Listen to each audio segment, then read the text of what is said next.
So I really got into psychology, even starting in like late high school. I was like, I think I want to go the psychology route. I had abandoned the idea of being an actress, even though my parents were supportive of me pursuing it.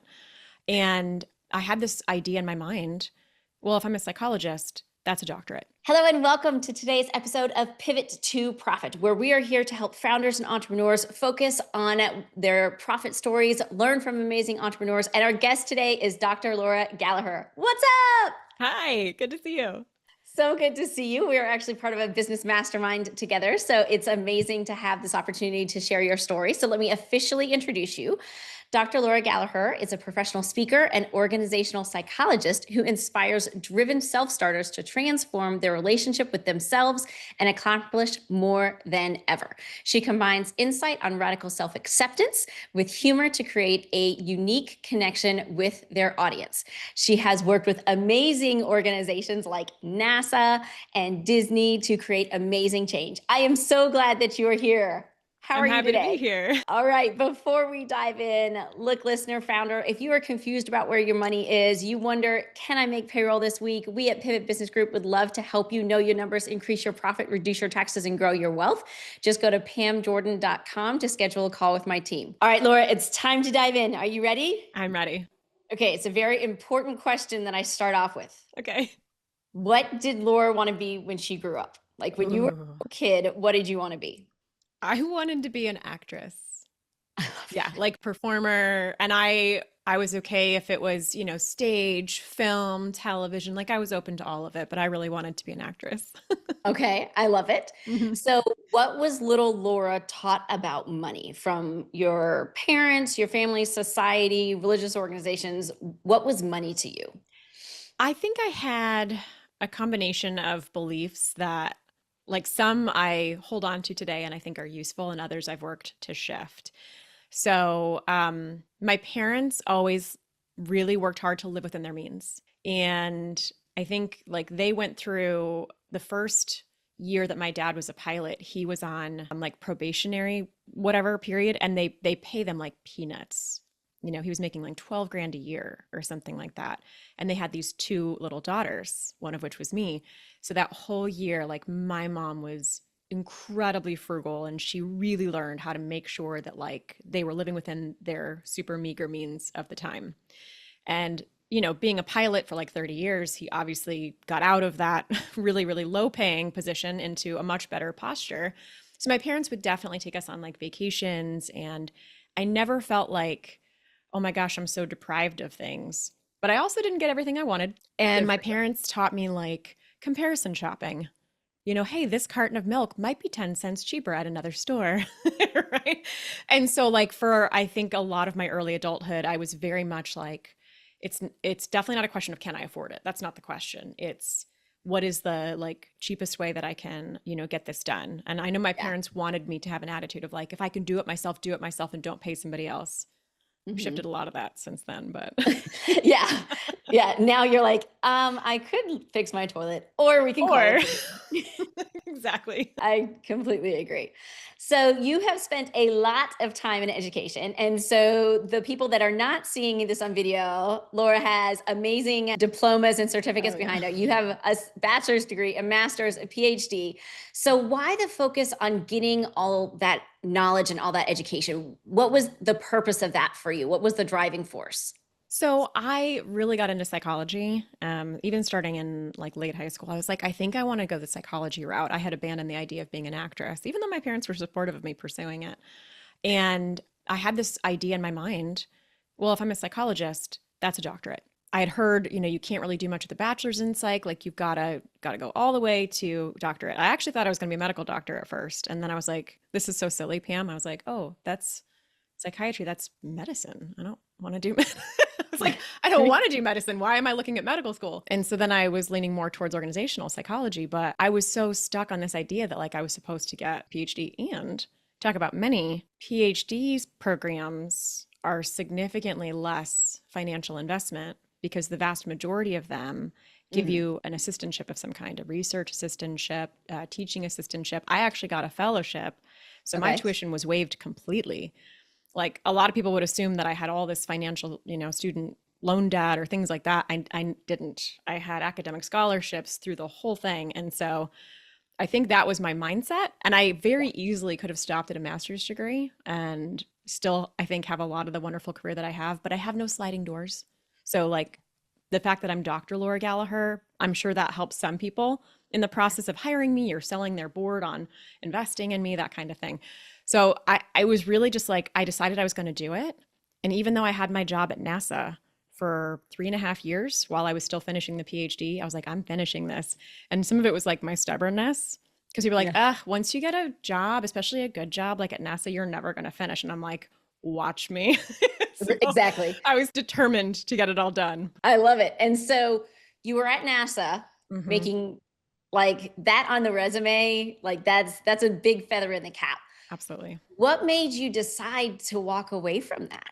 So it was a couple things. I had gotten certification in coaching while I was working for NASA because I was doing a lot of internal coaching. And once I had that, I learned a lot of other organizational psychologists or development consultants at NASA who were certified would also coach externally. There's no competition with NASA, right? Like NASA doesn't produce coaches, so I could do that. And so I was curious about starting my own business, looking to find other leaders that I could coach in the community. And I actually connected with somebody who was interested not only in coaching, but consulting. And so I kind of got things moving within a few months of starting the business. And within like 7 or 8 months, I just realized like, I think that if I go do my own business, this is what I thought at the time, Pam. I love it. I think if I go do my own business, I can really choose the kind of work I want to do. I had gotten promoted at NASA to a point where I actually had less autonomy, Mm, which I was shocked by. I would have assumed I had more autonomy moving up and I had less. So sometimes in my higher like leadership role, I was being asked to do things. I'm like, I just don't feel like this is the most useful. I want to choose who I work with. I want to choose what I do, which as you probably know, like that's not always how it feels starting a right. As an business. entrepreneur. But yeah, so 10 months after I started the company, I decided to like take the leap for the first time into Yeah. the entrepreneurial world. Made a lot of mistakes. And I went through a personal change in my life, leaving my first marriage. And I was Mhm. like, I'm going to stabilize a little bit. And that's when I started working for Disney. Yeah. 10 months later, though, I was like, yeah, no, I really want to do my own thing. And I left again and I've been out ever since. I love it. So it was PhD, NASA. Let me side hustle as Yep. as a consultant, Yeah. go entrepreneur route, be like, maybe not. Maybe not. Work for Disney. Disney. Yep. And then you're like, full stop. I want to do what I want to do. I do want to do what I want. Yep. I want to do what I want to I love do. it. So tell me about a financial win that you had once you were like, I am an entrepreneur. I'm not NASA. I'm not Disney. I am Dr. Laura. I'm going to help people. What was a financial win that you had early on that was like, oh, I can make it? So, okay, I'm actually going to tell you a story about a situation. I was actually at Disney at the time because Okay. I wasn't quite sure if I'm going to keep the business going or not in this moment, but I was like, yeah, what if something comes, then great. And I had done a lot of business development work for the last 18 months, and a lot of the seeds that I had planted were starting to fruit. And here I am now working a full-time gig, paying me six figures. So like I'm very comfortable. I'm fine. Right. And I remember talking to this prospect who was definitely approaching me and my work with a bit of skepticism, and I said, listen, you want to shift your executive team. Like, I need to get your executive team together. If you're not willing to get them together and spend time with me, I cannot help you. And I was kind of cavalier about it because I was like, I make the sale, I don't make the sale, whatever, I'm fine financially.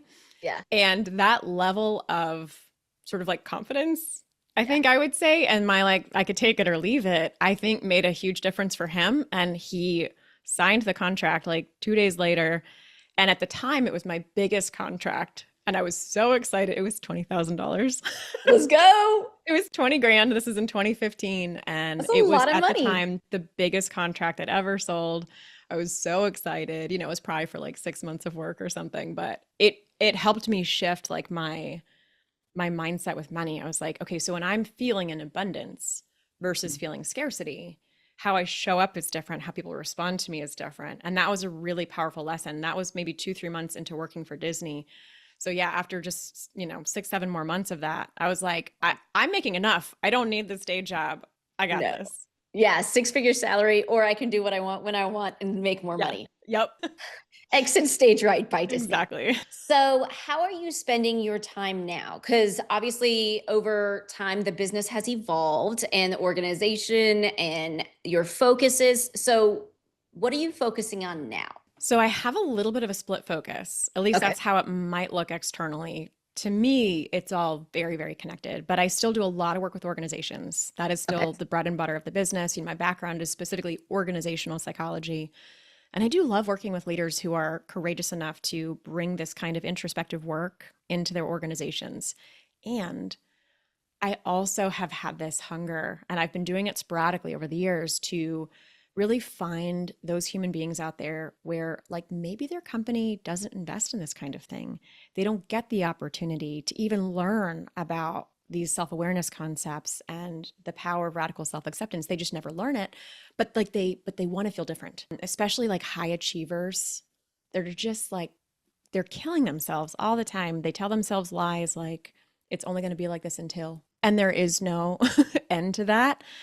And so they're like, I want to get off this hamster wheel, but I really like being a high achiever. I'm so stressed out. Like, how do I change this? Those people, like, I want to find those people.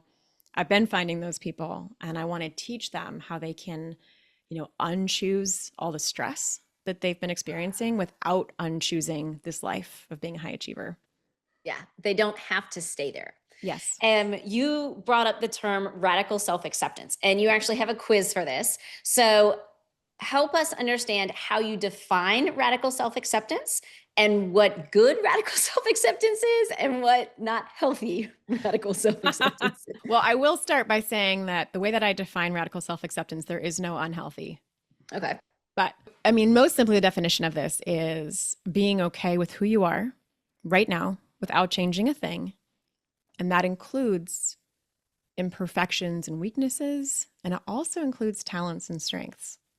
So, am I truly okay with who I am right now? And honestly, self acceptance, it doesn't even have to be like, I love every part of myself wholly and completely. That's a beautiful thing to strive for. I am just focused on helping people get to this like degree of radical self-acceptance.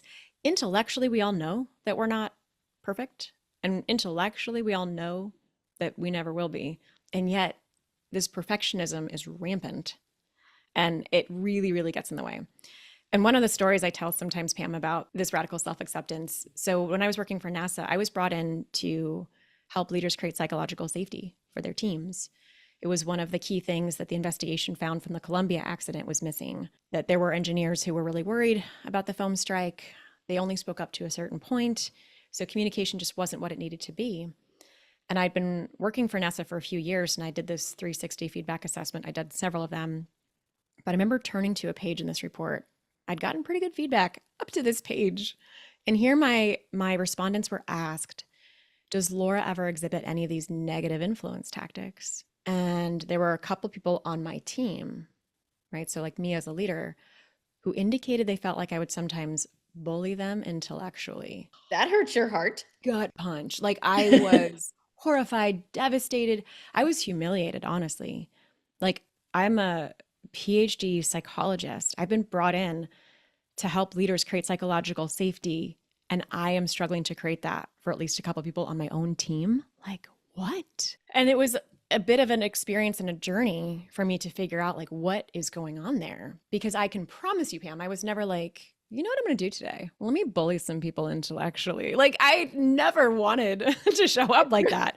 And yet that was their experience. And so that's when I realized that like I had these defense mechanisms that would pop up sometimes. And that's how it would come across. It would come across as bullying because I would become really adamant and really sure of my opinion. I would maybe start to use research to back up, my position. And in hindsight, especially getting that feedback, I was like, oh shoot, like that was me responding from a place of insecurity. I was afraid of not being seen as competent. And it was that self-judgment, me judging myself as not being competent enough. So not self-accepting, but self-judging, that was leading to these defense mechanisms, totally ineffective behavior. And here I am hurting psychological safety on my team. So I was like, oh my God. Okay. So, really, to have psychological safety on a team, it's all about having this radical self acceptance internally. It's Yeah. how do I let go of these defense mechanisms? And the way to let go of those, which is a lifelong journey, I have tattooed on my wrist, is this constant practice of radical self acceptance. That's amazing. Yeah. So when you do organizational leadership training, Mm-hmm. when you go in, what are you seeing when these leaders don't have psychological safety? Like, what are you seeing in their team? How is their team showing up? What I'm trying to get to is, what are triggers that as founders, we can be like, oh my gosh, my team doesn't have that safety that I want for them. Yeah. Like, how do they show up? The number one thing to look for is blame. So when things go wrong, which they will, we know if you've been doing this for any period of time, you know things are going to go wrong. If the team is responding with finger pointing and blaming more than a solutions orientation and a, hey, let me figure out how I contributed to this, then that is a sign that like they themselves are struggling with fully accepting themselves, and they're working to deflect some of their pain and insecurity by blaming and pointing fingers.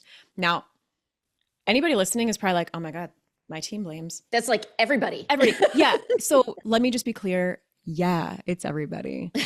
It's everybody. So psychological safety is a spectrum. It's not like you have it or you don't. And blame is likely to continue happening in organizations in perpetuity.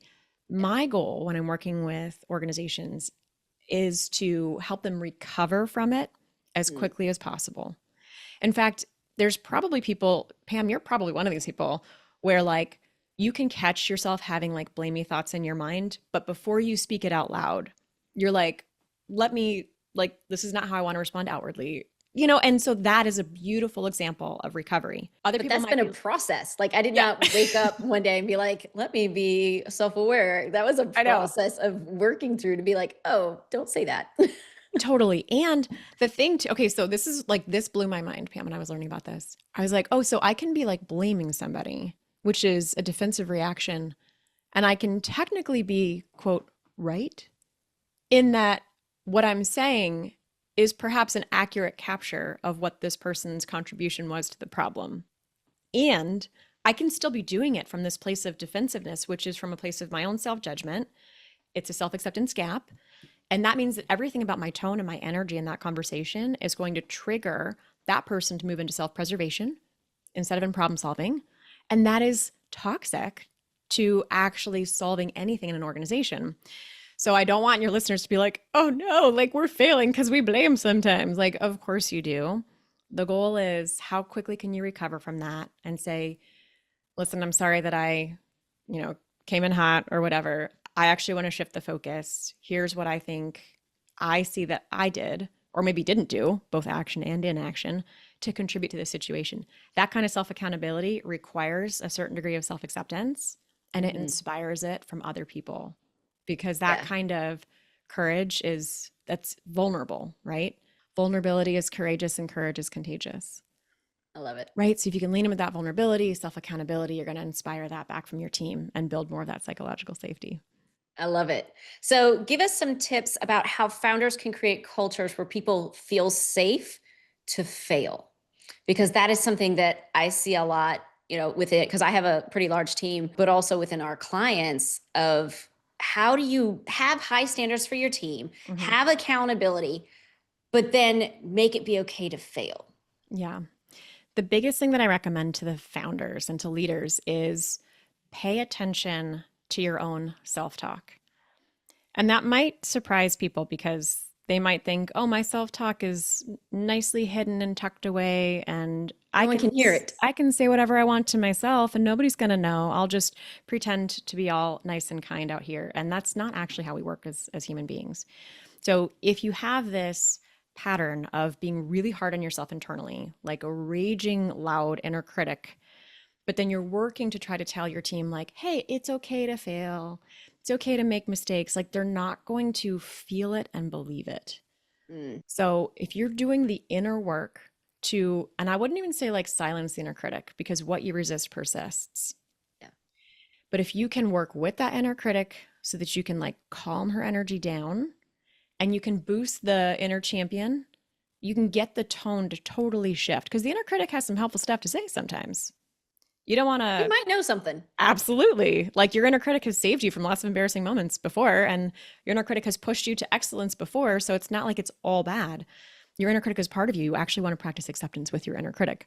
So that's my recommendation. Actually, focus as much energy and attention as you can on your own self talk and have confidence that the rest of your behavior is going to naturally shift also. I love that. In doing some of our research, we found that you've described stress as a choice. Oh, yeah. That's super fun to say. Mm, yeah. However, a lot of us founders aren't just founders. We're, partners, spouses, parents. How do like ambitious founders, executives, wives, moms, parents put that into practice? Yeah. I know it's such an inflammatory statement, isn't it? I Stress mean, is I a read that choice. and I was like, okay. Okay. Okay, Dr. So, Laura. so in the South, we say, I Explain. love that for you. I know. I said when I said I usually mean it, but that's so funny. Okay, I was super defensive and super frustrated when I first learned this. So, Okay. like if you felt that or if your listeners feel that, like I get it.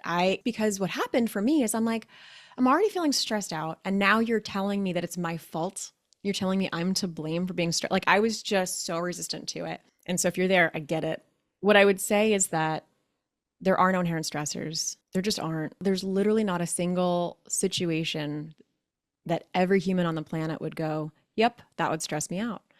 And you know this from your experience. You've heard somebody talk and they're really stressed out and you're listening to what's going on and you're probably being polite, but in your mind, you're like, really?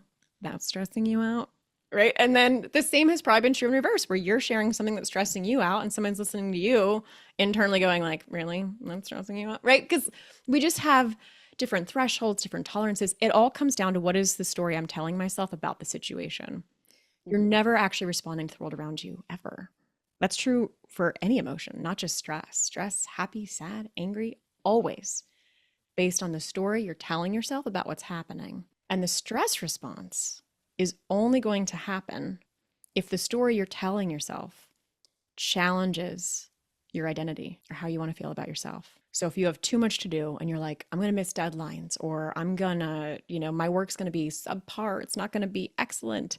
And then I'm going to let them down and they're going to be disappointed in me. They're not going to see me as reliable anymore. And I'm supposed to be reliable. I was raised to be reliable. A good leader is reliable. That is what the stress reaction is, oh my gosh, am I all of a sudden not being the human that I want to be? Which is usually reflective of some kind of impossible standard. Yeah. And so I have this unwind stress framework. I teach it actually in my webinars, and I teach it in my Stress Detox for High Achievers workshop so that people can really work to internalize that super annoying truth that stress is a choice. Yeah. And I love how you put it. I wrote it down is what story am I telling myself about this? Because Mhm. it is true, because we all have some expectation of how we want to be perceived, what people expect of us. And the stress is like, the story is, I want to be a good mom, Mhm. but I still have to work, like there's so Yeah. many components in that. And it's the story that I'm telling myself that I'm believing is some standard that makes no sense, that it's okay for me not to do this thing. Yeah. Yeah. And we all have these distorted narratives about who we think that we're supposed to be, relentless standards for ourselves. At least the high achievers that I work with do. And so a lot of it is really working to reconceptualize your own identity.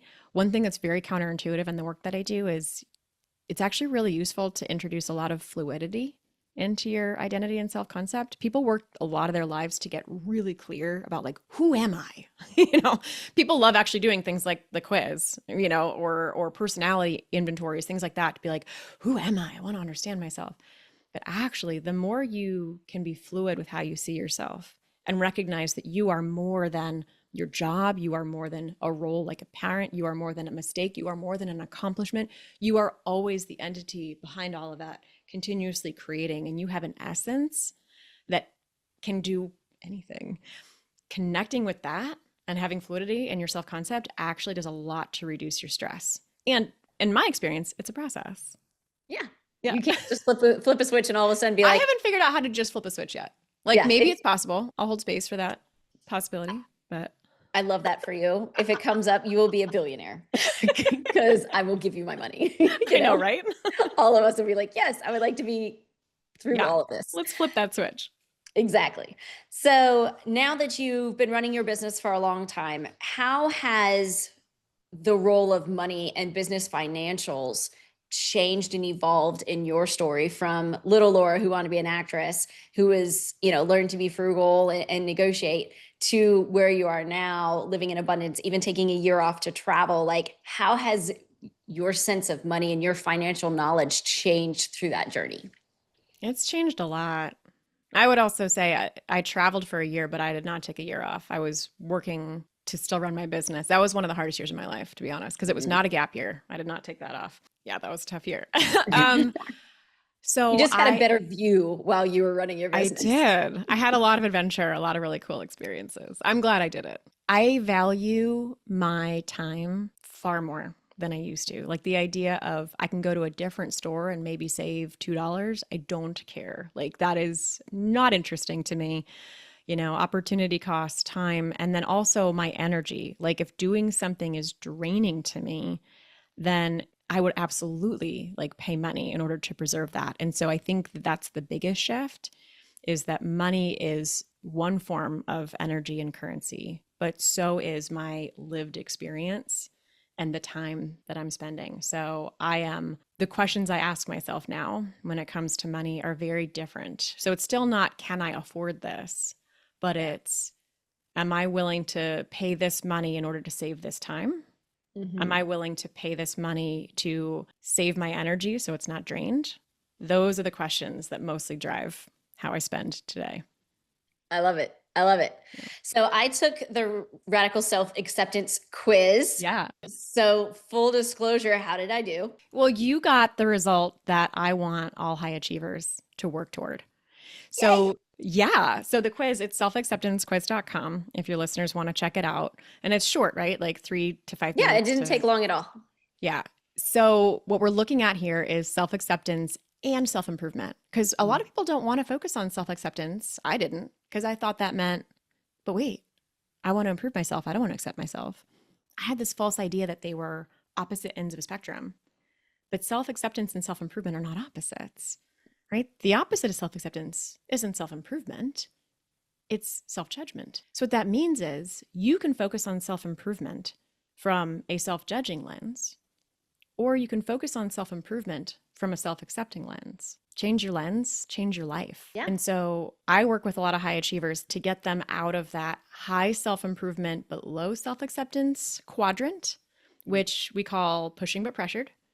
It's where a lot of our high achievers are because they rely on that inner critic and beating themselves up. They think they need that in order to grow and improve.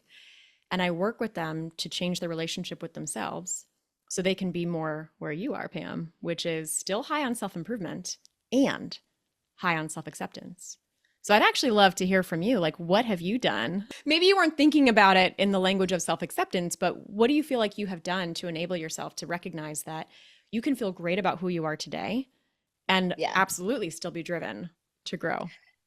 Yeah. So again, I didn't wake up like this. Like I've invested a lot in executive coaching. I've done energy coaching. There was one season in life where I was going through therapy.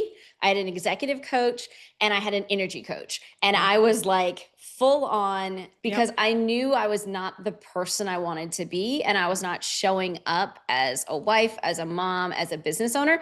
And so I literally had those three coaches at the same time, the therapist, Yeah. and then I went through a season where I did hypnotherapy, which was Mm.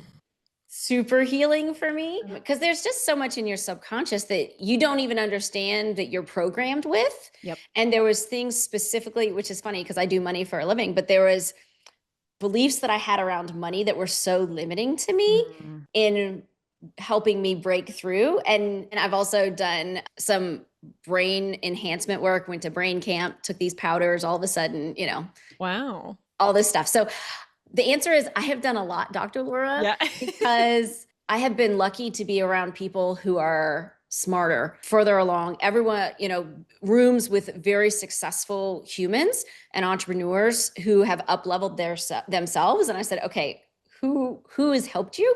And so then I've been able to be introduced to some pretty powerful gurus and those kind of things to help me up level. But it's like, full disclosure, it was a lot of money and time investment to Mhm. get to this point.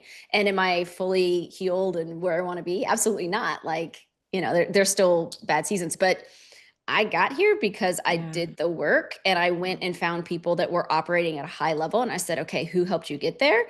And then I went to those gurus and did the thing to help me get to this level. And that's what I love about you, Dr. Laura, and your program is you're one of those gurus, because there's a woman that I respect immensely who you are her guru. And that's Sunira Yeah. from Stacks and now Worth. And so, when she said, hey, Dr. Laura is who I work with, I'm like, there we go. And because that's what it takes is, if you want to up level as an entrepreneur, find people who are further along the journey, who have succeeded in places that you haven't, who are operating at a high level, energy wise, whatever, and go ask who helped them, because no one that's sitting in that seat got there by themselves. Absolutely true. Yep. And that's something I love that. Thank you for sharing all of that, by the way. That is fantastic. And being willing to ask for help and be open to it is so important. Like, even that as a shift for a lot of high achievers becomes, it's like pivotal to say, I don't know that I can or want to do this all by myself. Let me actually seek out different ways of thinking and being in the world so that I can transform my experience. And I want to put an exclamation point on one thing that you said, Pam, which is that, you've come a long way and there's still more, you're still, you have bad moments or whatever. Yeah, that for me was one of the biggest ahas. It sounds so simple, but when I realized that I'm never going to hit a point where I'm like, you know what? I think I'm done. Like, that's not going to happen. When I realized there is no done, that there is no point in the future that I'm going to think that I have nothing that I can improve upon, I Yeah. realized that just because I want to still improve is no good reason not to accept myself right now. Yeah. Yeah. I'm very happy with where I am, but there's also a discontent that there could be more. Always. It's a happy discontentment. Like, life is good. And I learned this from walking through journeys with my clients, where there was like, when I hit this, everything's going to be great. Yes. And then they hit it and then they didn't even breathe. Like, I had No. one of my buddies, he took his company public and I was, helping with the numbers and stuff. And like, that day I texted him, I was like, so proud of you. That's amazing. Like, how are you celebrating? And he's like, oh, I've got a board meeting tonight. And I was like, he likes scotch. I'm like, you go find a bottle of Macallan 18, Mhm. 20, and you buy it and you pour a drink and you sit down and you celebrate. Yeah, Like, give yourself a minute. exactly. And it helped me realize, like, taking your company public, and he wouldn't even stop and like No. celebrate. No.